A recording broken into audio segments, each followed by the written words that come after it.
Hi friends, good evening. అందరికీ నమస్తే అండి. సో నా పేరు శ్రీనివాసరాజు, నా మిత్రుడు సీడీరావు. మేము గత 10 సంవత్సరాలుగా ఏపీ స్టేట్ రిజిస్టర్ జియాలజిస్టులుగా పనిచేస్తున్నాం అండి. సో మన కన్సల్టెన్సీలో ఇప్పుడు ప్రజెంట్ ఏంటంటే ఫ్రెష్ రిజల్ట్ అండి, లాంగ్ రేంజర్ జెర్ర 3D అని. ఇది మనకు ఓల్డ్ మెషిన్, ఓల్డ్ అడ్వాన్స్డ్ ఇది. సో దీనికి నువ్వు అప్డేటెడ్ మనం తీసుకొచ్చాము ప్రజెంట్ ఇప్పుడు మన కన్సల్టెన్సీలోని. ఓకే అండి, మనం ఒకసారి ఇది అన్బాక్సింగ్ చేద్దాం. ప్రజెంట్ ఇది కొత్త బాక్స్ అండి. సో ఇది మనకి ఓల్డ్ బాక్స్. రెండు ఫ్రెష్ రిజల్ట్సే, long rangers, same German technology అండి. కాకపోతే ఇది ఓల్డ్ మోడల్, ఇది ప్రజెంట్ అప్డేటెడ్ మోడల్ అండి. సో చూడడానికి అయితే రెండు ఒకేలా ఉన్నాయి బాక్సులు. సో లోపలికి వెళ్ళిన తర్వాత మిషన్ ఎలా ఉంటుందో చూద్దామండి.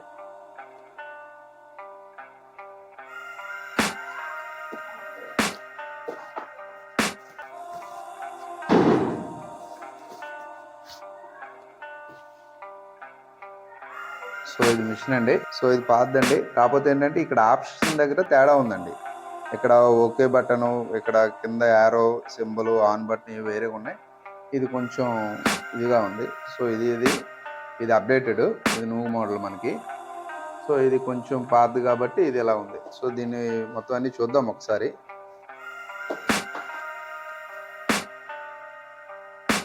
సో కొత్తది కదా, చాలా జాగ్రత్తగా హ్యాండిల్ చేయాలి, ఒక భయం ఉంటుంది కదా. సో ఇది హ్యాండిల్ అండి మనకి.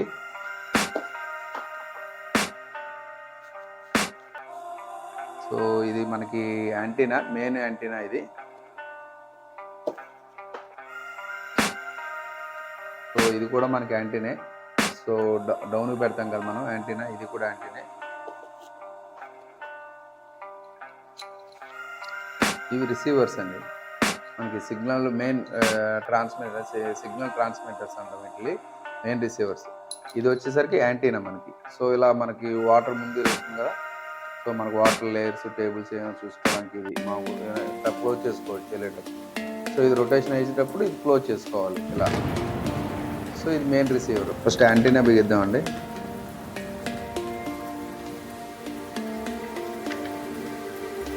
రిసీవర్స్ కూడా మనం ఫిక్స్ చేసుకుంటున్నాం.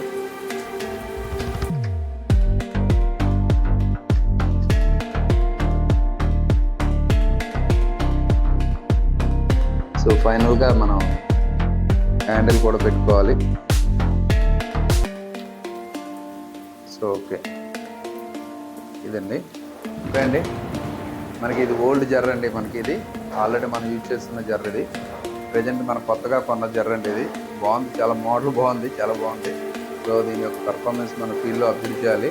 సో ఇక్కడ దీనికి రిసీవర్స్ తేడా ఏంటంటే, ఇది మంచి స్టీల్తో బాగా ఇచ్చాడండి, బాగున్నాయి. సో ఇవంటే కొంచెం ప్లాస్టిక్ ఎరేజర్తో కల్పించింది. సో ఈ రెండు ఎందుకు కొనాల్సి వచ్చిందంటే, ఇది ఉండగా ఇది కొనాల్సి ఎందుకు వచ్చిందంటే, సో మాకేంటంటే ఇద్దరు వెళ్ళేటప్పుడు సపరేట్ అయిపోతున్నామండి ఫీల్డ్కి వెళ్ళేటప్పుడు. సో దానివల్ల ఏంటంటే మనకి ఒక హ్యాండిక్యాప్డ్ లాగా అయిపోతుంది. సో ఇంకో జర్ర ఉండడం, దాంతో కూడా మన సీనియర్స్ అందరూ ఏం చెప్పారంటే, కొత్తగా వచ్చిన జర్ర చాలా బాగుందని చెప్పడం జరిగింది. సో వాళ్ళ యొక్క రెఫరెన్స్ ద్వారా కొత్తది మనం పర్చేజ్ చేయడం జరిగింది. రేపు ఉదయం ఒకసారి ఫీల్డ్లోకి వెళ్ళి దీంతో సర్వే చేద్దాము.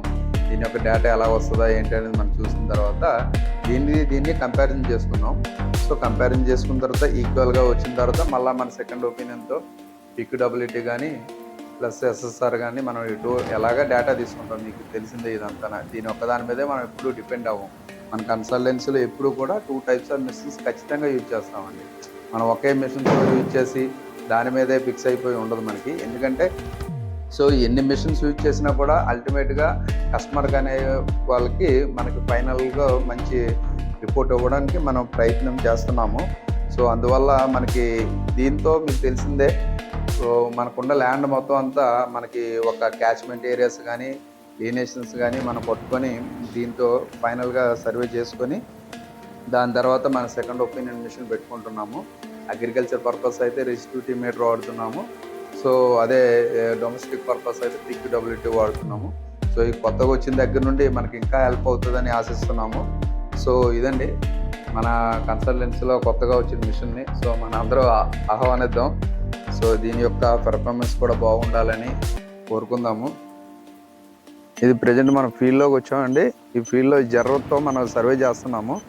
సర్వే చేసినప్పుడు దీంతో ఏంటంటే ల్యాండ్ మొత్తం మనం స్కాన్ చేసుకోవచ్చు. ఈ స్కాన్ చేయడం వల్ల మనకి సరౌండింగ్స్ ఏరియాలో క్యాచ్మెంట్ ఏరియాస్ ఎట్టున్నాయి ఏంటనేది మనకి దీనిలో మనకు వస్తుందండి. దీనిలోకి వచ్చిన తర్వాత మనకి ఏదైనా సరే అగ్రికల్చర్ పర్పస్కి మన ఏరియాలో డిస్ట్రిబ్యూటివ్ మెథడ్ చాలా సూటబుల్ మెథడ్ అండి. సెకండ్ ఒపీనియన్ మిషన్తో అది మనం చేసి సర్వే డేటా తీసుకొని వెర్టికల్ డేటా తీసుకొని దాన్ని బట్టి మనకి పాయింట్ రికమెండ్ ఇచ్చుకుంటే మనకి డేటా అనేది మన సక్సెస్ఫుల్గా రావడానికి అవకాశం ఉంటుంది. అలాగే రిజల్ట్ కూడా మనం పర్ఫెక్ట్గా మనం ఇవ్వగలుగుతామండి.